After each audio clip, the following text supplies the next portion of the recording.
Bonjour à tout le monde ce matin. Nous bénissons l'Éternel notre Dieu pour les nouvelles personnes qui nous visitent aujourd'hui.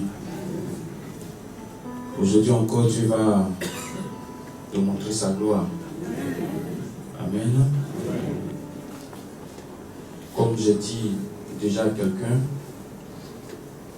avec le Saint-Esprit, beaucoup de choses sont possibles. Et c'est par le Saint-Esprit que nous devenons enfants de Dieu. Amen. Amen. Et cette affaire du Saint-Esprit, c'est Dieu lui-même qui décide. C'est-à-dire que tu peux lui demander, tu peux vraiment te mettre en genoux, tu peux pleurer au-devant de lui, mais le dernier mot lui revient toujours. Amen. Amen. Amen. Quelqu'un m'a demandé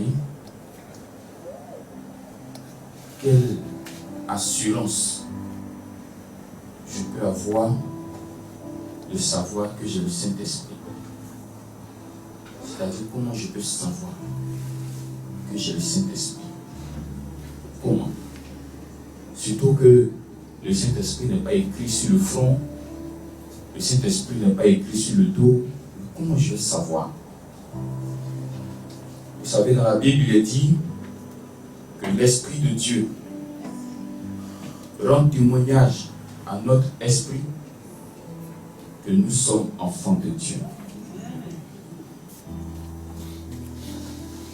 L'Esprit de Dieu rend témoignage à toi, ton esprit. Donc déjà ça doit être une première réponse. Est-ce que Dieu te parle? Est-ce que Dieu te dit que tu es son enfant, tu es sa fille? Si l'Esprit ne rend pas témoignage à ton esprit, alors tu sais que tu n'es pas sur cette voie. Amen. Amen. Deuxièmement, pour savoir encore que le Saint-Esprit a véritablement pris place, aucun sorcier sur la terre, en bas de la terre, dans le ciel, ne peut t'atteindre. Si le Saint-Esprit a pris place. Je m'explique avant que nous ouvrons la Bible. J'ai dit samedi dernier que quand Dieu il est au ciel, il est esprit. Quand Dieu décide de venir sur la terre pour parler aux hommes, il prend une forme humaine. Mais quand Dieu décide maintenant d'entrer dans la vie de chaque croyant, il prend la forme de Saint-Esprit. Donc, Dieu égale Jésus-Christ, Jésus-Christ égale Saint-Esprit. Et c'est la même personne, hein. Ne voyez pas Dieu un côté, et puis sur une autre chaise, vous allez voir Jésus-Christ, et puis encore sur une troisième chaise, vous allez voir Saint-Esprit. Vous ne verrez pas ça dans le ciel là-bas. Peut-être que vous entendrez cela dans la bouche des hommes, mais ça n'existe pas ni dans la Bible, ni dans le ciel. Dans le ciel, la seule personne que vous allez voir, et quand je dis que vous allez voir, ça veut dire déjà que ce n'est pas un esprit que vous allez voir, parce qu'un esprit, il est comme un vent. On ne peut pas le voir. Donc si je dis que tu vas voir quelqu'un, c'est qu'effectivement tu vas voir quelqu'un. Et ce quelqu'un-là, ce n'est personne d'autre que la personne de Jésus-Christ. C'est lui qu'on va voir aussi. Donc quand lui décide d'entrer dans la vie de chaque personne, il devient Saint-Esprit. Maintenant, ce Saint-Esprit-là, c'est Dieu lui-même qui est là. C'est Dieu lui-même qui vient faire un avec toi. Maintenant, ce Dieu-là, il est là pour te garder, pour te protéger. Aucun danger. Même si je marche dans l'ombre de la vallée de la mort, je ne crains aucun mal. Je ne crains pas les flèches qui volent de jour ni de nuit. Même si tu passes par le feu, tu ne crains aucun mal. Parce que c'est cet esprit-là, pour qu'on puisse l'avoir, il faut qu'on enlève d'abord. C'est ça d'abord la première étape. Pour qu'on puisse avoir toi, il faut qu'on enlève ce Saint-Esprit. Amen. Amen. Comment dans l'Ancien Testament, les gens étaient beaucoup atteints, beaucoup perturbés. Vous voyez un monsieur comme Samson. Et je vous dis en même temps que dans l'Ancien Testament, le Saint-Esprit n'entrait pas dans le corps des gens. Le Saint-Esprit n'entrait pas dans le corps des gens. Vous voyez, le Saint-Esprit était sur eux, mais pas à l'intérieur d'eux. Aujourd'hui, Dieu a décidé d'aller un peu plus loin, c'est pourquoi il a voulu être à l'intérieur de nous. Parce qu'il a vu que sur nous, là, ça n'arrange pas les choses. Samson, son pouvoir, c'était ses cheveux. Entre les cheveux, là, on peut couper. Amen. Et il y a eu plusieurs cas comme cela. Mais Saint-Esprit, là, tu ne peux pas le couper. Donc, pour avoir l'enfant de Dieu, véritable de Dieu, il faut enlever le Saint-Esprit qui est dans son corps là d'abord. Maintenant, le diable se dit quoi?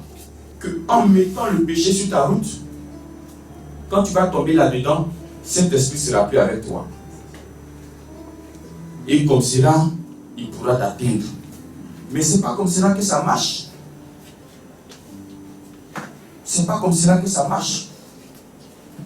Si autrefois, Dieu s'est en pris à Moïse, Dieu s'en prend à Samson, Dieu s'en prend à David, Dieu s'en prend à Salomon, c'est parce qu'il y a une loi que Dieu a donnée en leur temps. Et cette loi, il a dit que vous ne devez pas passer à gauche, vous ne devez pas passer à droite, parce que le jour que vous allez faire comme cela, vous allez mourir.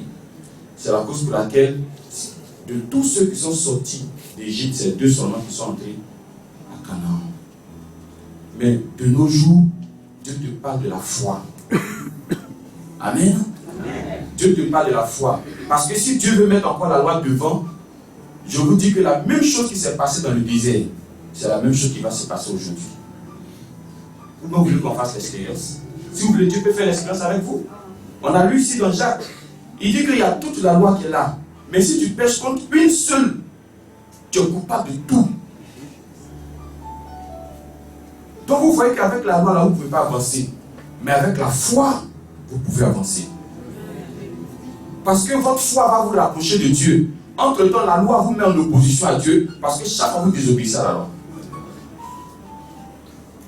Est-ce qu'on se comprend? Après, j'ai vous donné le verset, mais la Bible dit que la loi n'a rien rendu parfaite. Parce que si on parle de nouveau, c'est parce qu'il y a eu ancien. Mais si on doit donner un nouveau, c'est parce que l'ancien a échoué. Et reconnaissons ce matin que dans l'Ancien Testament, il y a eu beaucoup d'échecs. C'est pourquoi Dieu lui-même, il n'a plus voulu envoyer un certain Moïse. Il n'a plus voulu envoyer un certain Élie. Il n'a plus voulu envoyer un certain Élisée. Il a décidé lui-même de venir. Vous voyez, de venir nous trouver sur la terre ici.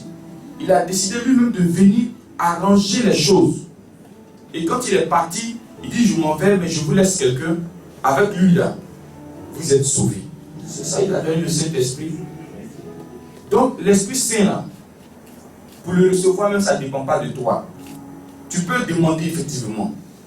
Tu peux chercher effectivement, mais ça ne dépend pas de vous ni de moi.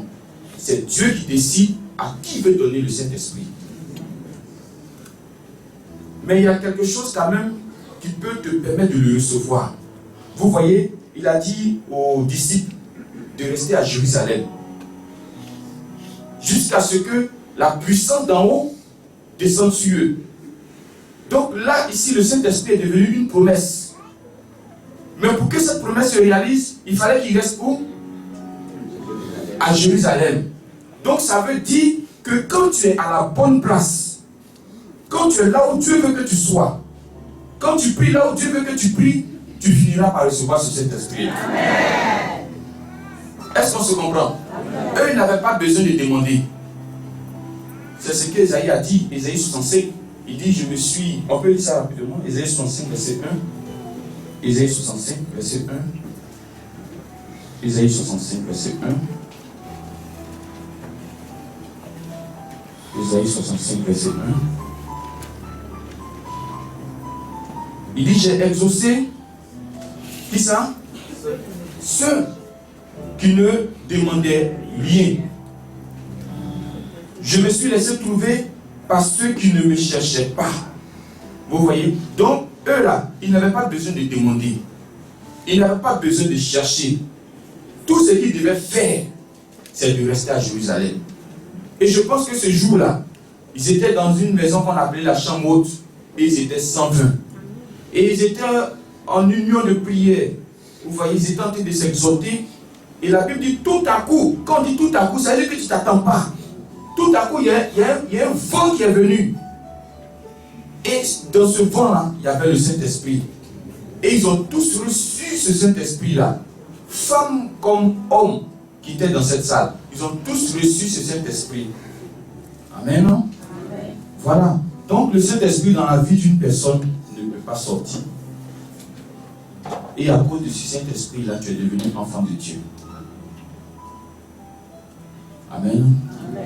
Et comme je disais, le diable va mettre quelque chose devant toi qu'il appelle péché pour pouvoir avoir un accès libre. Mais on a dépassé ce temps-là. Amen. On a dépassé ce temps-là. Parce que, à cause de ton péché, le Saint-Esprit peut être triste. Il peut être attristé. Amen. Il peut être attristé, c'est écrit.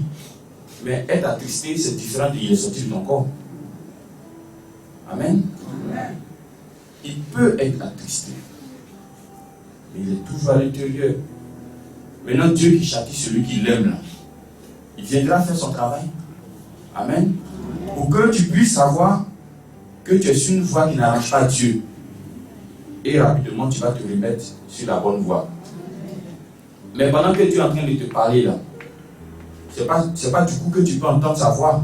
C'est pas du coup que tu peux réagir à ce que Dieu veut, Dieu attend de toi. Est-ce que ça veut dire que pendant ce temps-là, le diable va te manger, le diable va te tuer, le diable va te crucifier? Tout ce que le diable a tué, tout ce que le sorcier a tué, je vous dis à la lumière de la Bible qu'ils ne sont pas au paradis. Ils ne sont pas au paradis. Parce que pour aller au paradis, le visa, carte d'accès, c'est Saint-Esprit. Et le Saint-Esprit aussi là, comment eux ont fait plus enlever le Saint-Esprit dans leur corps? Parce que celui qui peut enlever le Saint-Esprit, il faut qu'il soit plus grand que le Saint-Esprit. Entre-temps, je ne sais pas s'il y a un esprit sur la terre qui est plus grand que le Saint-Esprit. Je ne vois pas. Il n'en a jamais eu. Il n'en aura jamais. Amen. Amen. Donc si tu as le Saint-Esprit avec toi, tu as tout gagné.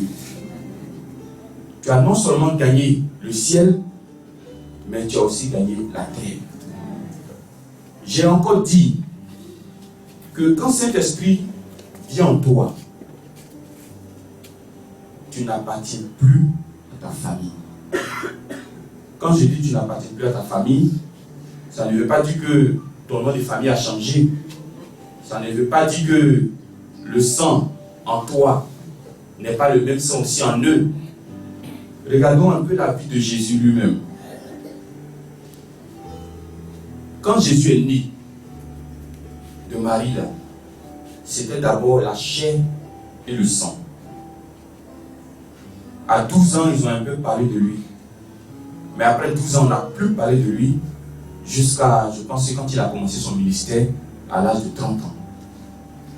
Mais de 12 ans jusqu'à 30 ans, cet intervalle-là, c'était un charpentier. Amen. Il vaquait aux occupations de sa maman. Mais quand l'œuvre a commencé, quand il est devenu Jésus-Christ, c'est-à-dire Christ en lui, là, il pouvait changer de visage à tout moment. Ton fils qui change de visage, tu vas le reconnaître. Amen. Tu ne peux pas le reconnaître. C'est la cause pour laquelle il a dit, femme, qu'y a-t-il entre toi et moi? Vous pensez que c'est le fils qui parlait? Ce n'est pas le fils qui parlait. C'est le Christ en lui qui parlait. Sinon, de la main, il a dit, femme, qui a-t-il entre toi et moi? Elle pouvait répondre en même temps. Vous dites, mais c'est mon fils, comment tu peux me dire qu'est-ce qu'il y a? Il y a une entre nous deux. Mais elle a compris que ce n'est pas son fils qui parlait. Une autre personne peut-être allait se plaindre, allait se fâcher. Mais pourquoi tu me dis ça? Mais elle avait la révélation.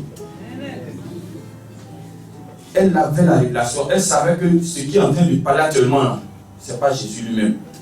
Il a posé la question à ses disciples. Qui dites-vous que je suis? Il voulait entendre quelqu'un qui allait dire que tu es le fils de Marie, tu es né à Bethléem, dans une crèche quelque part là-bas. Pierre a eu la révélation. Il dit, tu es quitté au ciel pour venir. Il dit, Pierre, mais ce que tu dis là, ce n'est pas la chair qui t'a révélé ça. Ce n'est pas le sang qui t'a révélé ça. Parce que ces choses-là, vous ne pouvez pas les savoir humainement parlant. Mais il y a un autre esprit qui vient te convaincre de ce que Jésus est vraiment. Amen. Amen. Donc si tu as reçu le Saint-Esprit, c'est le plus beau cadeau que Dieu peut donner à nous, ses enfants. Parce que Dieu qui est en haut, il a dit que la terre soit. Et puis la terre est venue. Et quand je dis la terre, c'est tout ce qu'elle contient. Maison que tu cherches là. Il était au ciel et puis il a dit que la terre soit. Voiture que tu cherches là. Il était en haut et puis il a dit que la terre soit. Mariage que tu veux, il était en haut et puis il a dit que la terre soit. Donc si toi aussi, tu appartiens au ciel, tu vas dire des choses et puis ça va se réaliser. Amen. Amen. Donc si le Saint-Esprit est venu en toi, Marie à la terre, quand le diable est descendu à l'image du collet là, ce n'est pas pour toi. Parce que toi, tu n'es plus la terre. Toi, tu es devenu le ciel maintenant. Amen. Si le Saint-Esprit est venu en toi, les histoires de liens de famille là, ça ne te concerne pas. Pourquoi? Même s'ils sont partis au bord de l'eau, et puis ils ont dit ton nom, ou bien ils sont allés dans leur forêt, et puis ils ont dit ton nom, Dieu t'a simplement prêté à une famille. Dieu t'a simplement prêté à une famille. Sinon, et ce que vous devez savoir, ce que nous sommes vraiment là, ce n'est pas le corps qu'on voit, mais c'est ce qu'il y a à l'intérieur de nous. C'est pourquoi certaines personnes vont dire, mais lui il est joli, il est très... Mais pourquoi il est mauvais comme cela même? Parce que son véritable lui là, ce n'est pas sa beauté que vous voyez, ce n'est pas sa taille, mais c'est ce qu'il y a à l'intérieur de lui. Donc ce que Dieu met à l'intérieur de vous là, c'est ce qui est vraiment votre vous. Sinon, ce que Dieu écrit comme nom dans le livre de vie là, ce n'est pas le nom oiseau que tes parents t'ont donné que Dieu écrit dans le livre de vie. Ce n'est pas le nom que tu as actuellement là, que Dieu écrit dans le livre de vie. Donc si eux ils sont là au bord de l'eau, et puis ils ont dit ton nom, que celle-là c'est notre enfant, elle doit devenir comme ça, comme ça, comme ça. Toi tu n'es pas concerné, parce que toi tu as un autre nom que tu prends. Amen. Amen. Donc s'ils sont allés au bord de l'eau, et puis ils ont dit un nom là-bas, ça c'est entre eux et puis le nom. Ça c'est entre eux et puis le nom, parce que je suis dans le monde 7. Je suis dans cette famille 7, mais je n'appartiens pas à cette famille. Sinon Jésus n'avait pas dit que vous êtes étrangers sur la terre. Quand on dit à quelqu'un que tu es étranger sur la terre, si ta famille aussi est sur la terre, c'est que tu es étranger dans cette famille. Tu es étranger dans tout. Mais si tu es étranger, c'est que tu viens de quelque part alors. Mais ce quelque part, c'est le ciel. Amen. Donc, si vous voulez dire des choses, pour que ces choses-là se réalisent pour vous, il faudrait que vous soyez le ciel. Parce que la terre ne peut pas commander le ciel, mais le ciel peut commander la terre. Amen. Dieu peut être en haut, et puis il va dire que la terre soit, et puis la terre va venir. Mais toi, tu ne peux pas être en bas, et puis tu vas dire que le ciel soit, et puis le ciel va venir. Ce n'est pas possible. Amen. Amen. Et tout ça, on comprend ces choses avec l'aide, l'assistance du Saint-Esprit. Si tu l'as, j'ai dit c'est le plus beau cadeau. Et quand il est en toi, il ne sortira jamais. Si tu es en erreur, si tu es en faute, Dieu va te châtier. Et quand je dis Dieu va te châtier, ça ne veut pas dire qu'il va te laisser. Vos enfants, quand vous les corrigez, je vois à la maison, vous ne les laissez pas. Ce n'est pas parce que ton enfant a sauté la clôture hier que tu le prends pour aller le donner au voisin. À partir d'aujourd'hui, le voisin c'est ton enfant, hein? Ce n'est plus mon fils. Amen. Ça, c'est dans la bouche que tu as dit. Lui aussi, fils, il peut être fâché, va aller à la mairie, va dire à partir d'aujourd'hui, enlever le nom de famille là sur moi. Il y a des enfants qui sont très révoltés contre leurs parents. Ils sont capables d'aller à la mairie, enlever le nom de leurs parents là sur eux. Mais quand on est dit du sang qui coule en toi. Amen, non? Tu ne peux pas enlever. Même si on te fait dialyse, tu ne peux pas enlever. Et ces choses-là, c'est inspiré du ciel. Donc ça veut dire que c'est comme ça que ça se passe en haut là-bas. C'est la même chose que sur la terre ici. Amen. Est-ce qu'on se comprend ce matin? Je voudrais te dire simplement, il faut être le ciel. Il ne faut pas être la terre. Si tu es le ciel, tout ce qui se passe sur la terre, lien de famille, tu n'es pas concerné. On dit ton nom là-bas, ça c'est le nom que les hommes t'ont donné. Mais tu as un autre nom qui est dans le livre de vie. C'est ça, toi, qui dois regarder. Le Saint-Esprit aussi en toi, il va faire que tu ne vas plus avoir peur des ténèbres. Depuis le samedi, on sait qu'il y a des ténèbres, non? Ce n'est pas le noir quand tu étais la lumière de ta maison. Hein. Donc tu n'auras plus peur des ténèbres. Il va te donner, il y a un orgueil qui va te donner qui n'a rien à voir avec l'orgueil du monde que nous connaissons. Hein. Mais c'est comme une fierté. La Bible dit qu'on n'a pas reçu un esprit de timidité, mais un esprit de force. Vous voyez? Ce n'est pas un esprit, l'esprit de timidité là. Tu as peur. Tu vois, tu as peur. Tu es inquiet. Tu ne respires même pas bien. Tu ne sais pas, vous voyez, tu ne sais pas ce qui va t'arriver demain. Mais quand tu es enfant de Dieu, tu n'as pas besoin de savoir ce qui va se passer demain. Est-ce que tu es un voyant? Tu es une voyante? Tu ne cherches pas dans demain. Quand il a fait la prière là, il dit notre Père qui est aux cieux, donne-nous notre paix d'aujourd'hui. Il n'a pas dit donne-nous notre paix de demain. Il dit donne-nous notre paix d'aujourd'hui. Toi, tu n'as pas encore mangé aujourd'hui, et puis tu cherches paix de demain. Amen. Amen. La seule chose qui intéresse l'enfant de Dieu, et la chose dont il est sûr, c'est que sa vie est dans la main de Dieu. C'est tout. Demain se charge de lui-même. C'est ce que j'ai dit, je ne sais pas comment mon demain sera. Je ne sais pas si demain il sera bleu ou il sera noir. Mais je sais une seule chose, c'est que ma vie est dans la main du Seigneur. Si ma vie est dans la main du Seigneur, je n'ai rien à craindre. Donc quand tu as le Saint-Esprit, vous voyez, il te donne cette assurance-là. C'est-à-dire que tu as cette fierté en toi. Tu n'as pas peur. Maintenant, si tous les exemples que j'ai donnés là, ça ne suffit pas, je vais te montrer un endroit où tu vas aller pour tester. Va au village. Amen. Amen. Va au village, va tester. Si tu es revenu vivant, c'est que tu as laissé tester. Amen, non? Amen. Parce qu'il doit donner un témoignage à ton esprit. Tu dis ça, tu ne comprends pas. Il doit te mettre une assurance dans ton cœur. Tu dis que tu ne comprends pas. Il te donne fierté. Tu dis que tu ne comprends pas. Tu ne crains aucun mal. Tu dis que tu ne comprends pas. Bon. Théorie, pratique, tout ça là, tu vas au village. Et puis, je ne dis pas d'aller, je suis arrivé. Hein. Eux-mêmes, quand tu as déjà l'intention d'arriver, ils sont au courant.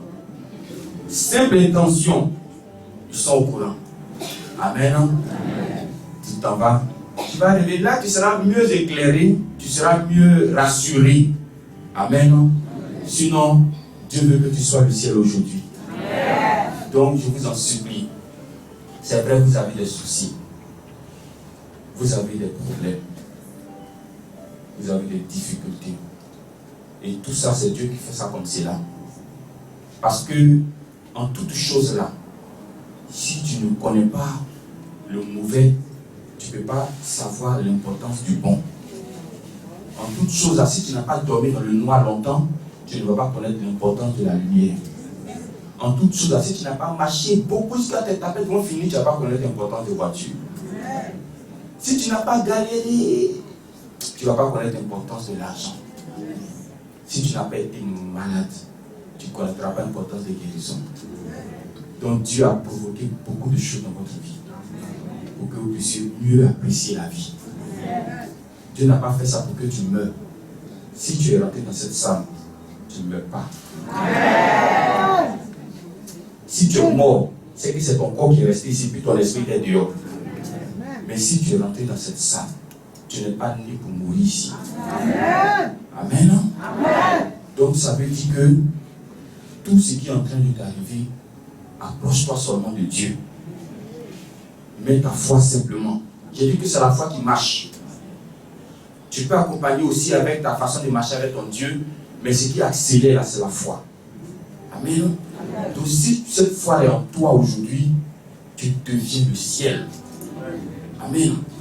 Donc il ne faudrait pas que ces petits problèmes-là vous préoccupent trop. Parce que de toutes les façons, s'inquiéter pour ces problèmes, ça ne résout rien.